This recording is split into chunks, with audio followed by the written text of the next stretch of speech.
Welcome তোমাদের সবাইকে exam মাই result চ্যানেলে। তো তোমরা যারা 2024 সালের ডিসেম্বর সেশনে মাধ্যমিক পরীক্ষা দিয়েছিলে, আজ কিন্তু তাদের এইমাত্র রেজাল্ট প্রকাশিত হলো। তো আমরা জানতাম যে বিগত বছরগুলোতে কিন্তু প্রায় 2.5-3 মাস পর রেজাল্ট প্রকাশিত হতো। তো এবছর থেকে এবার থেকে কিন্তু 1 মাসের মধ্যে রেজাল্ট প্রকাশিত হয়ে গেল।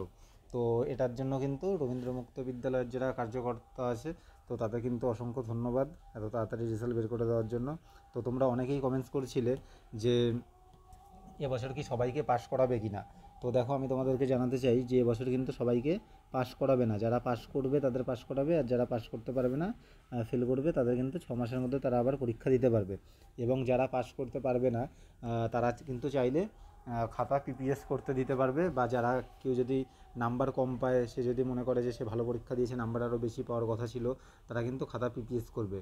এগুলো কীভাবে করবে সেগুলো কিন্তু আমি স্টেপ বাই স্টেপ সব নেক্সট ভিডিওগুলোতে আলোচনা করে দেবো।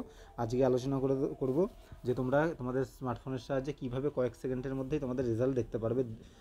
তো চলো শুরু করি। দেখো, দুটো ওয়েবসাইট আছে, দুটো ওয়েবসাইটের মাধ্যমে কিন্তু রেজাল্ট তোমরা চেক করতে পারবে তোমাদের ফোনের সাহায্যে। গতকাল কিন্তু আমি একটা ভিডিও প্রকাশ করে বলে দিয়েছিলাম, আপলোড করে। তো সেটাতে কিন্তু বলেছিলাম যে রবীন্দ্র মুক্ত বিদ্যালয়ের ওয়েবসাইটে কিন্তু জানানো হয়েছিল যে আজ 31শে জানুয়ারি কিন্তু তোমাদের রেজাল্ট প্রকাশিত হবে। তো সেইরূপ কিন্তু রেজাল্ট প্রকাশিত হয়ে গেছে। তো চলো শুরু করি কীভাবে দেখবে। দেখো, তোমরা তোমাদের ফোনে যে কোনো একটা ব্রাউজারে যাবে, ফার্স্টে গিয়ে ওখানে রবীন্দ্র মুক্ত বিদ্যালয় বা wbcros.ac.in বলে লিখে সার্চ করবে। করার পর দেখো, সবার উপরের যে ইন্টারফেসটা আসবে ওখানে তোমরা ওখানে তোমরা ক্লিক করবে। করার পর দেখো, এমন একটা নতুন পেজ খুলে যাবে। খুলে যাওয়ার পরে দেখো, এইখানে 3 ডট যে আছে, এইখানটাতে তোমরা টাচ করবে। এইখানে ক্লিক করার পর দেখো, এইদিকে পরপর নিচের দিকে একটু আসবে। আসার পর দেখো, এখানে রেজাল্ট বলে যে অপশন আছে, এখানে টাচ করবে। এখানে টাচ করার পর দেখো, আবার একটা নতুন পেজ খুলে যাবে। এবং এইখানে দেখো, তোমরা দেখতেই পাচ্ছ রেজাল্ট বলে লেখা আছে। এখানে দেওয়া আছে ক্লিক হেয়ার ফর মাধ্যমিক পরীক্ষা ডিসেম্বর 2024 রেজাল্ট। যেমন তোমাদেরকে বলেছিলাম, এই লেখাটার ওপর কিন্তু টাচ বা ক্লিক করবা। করার পর একটা নতুন পেজ খুলে যাবে। নতুন পেজ খুলে যাওয়ার পর ওখানে কিন্তু তোমাদের এনরোলমেন্ট নাম্বার দিতে হবে বা রোল নাম্বার দিতে হবে।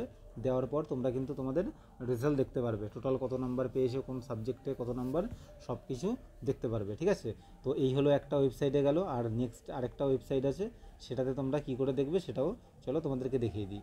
ওটাও তোমরা গুগল ব্রাউজারে যাবে। যাওয়ার পর ওখানে লিখতে হবে ইএক্স। দেখো, উপরে যেটা আসলো ওটাতে তোমরা এটা লিখবে যে exametc.com 2024 রেজাল্ট, এটা বলে সার্চ করবে।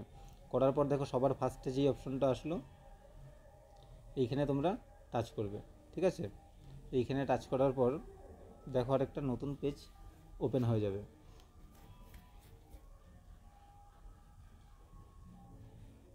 দেখো, নতুন পেজটা ওপেন হয়ে গেল।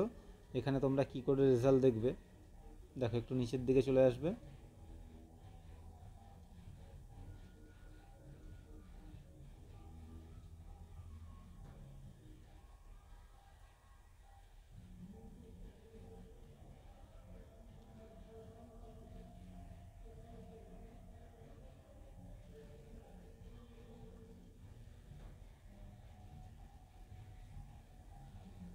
দেখো, এখানে একটা নতুন পেজ খুলে গেল। ঠিক আছে, এই রেজাল্ট বলে অপশনে টাচ করার পর নতুন পেজ খুলে গেল। এখানে স্টেট দিতে হবে আর এখানে ইউনিভার্সিটি, এইখানেও দিয়ে তোমরা করতে পারো।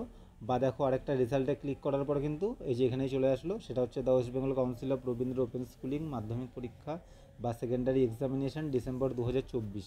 দেখো, এখানে রোল নাম্বার দিতে হবে। দেওয়ার পর রেজিস্ট্রেশন আছে, এখানে টাচ করার পর কিন্তু তোমাদের রেজাল্টটা তোমরা দেখতে পাবে। ঠিক আছে, দেখো এখানে হচ্ছে আপকামিং লেখা আছে, এটা হচ্ছে 5টার সময় প্রকাশিত হবে।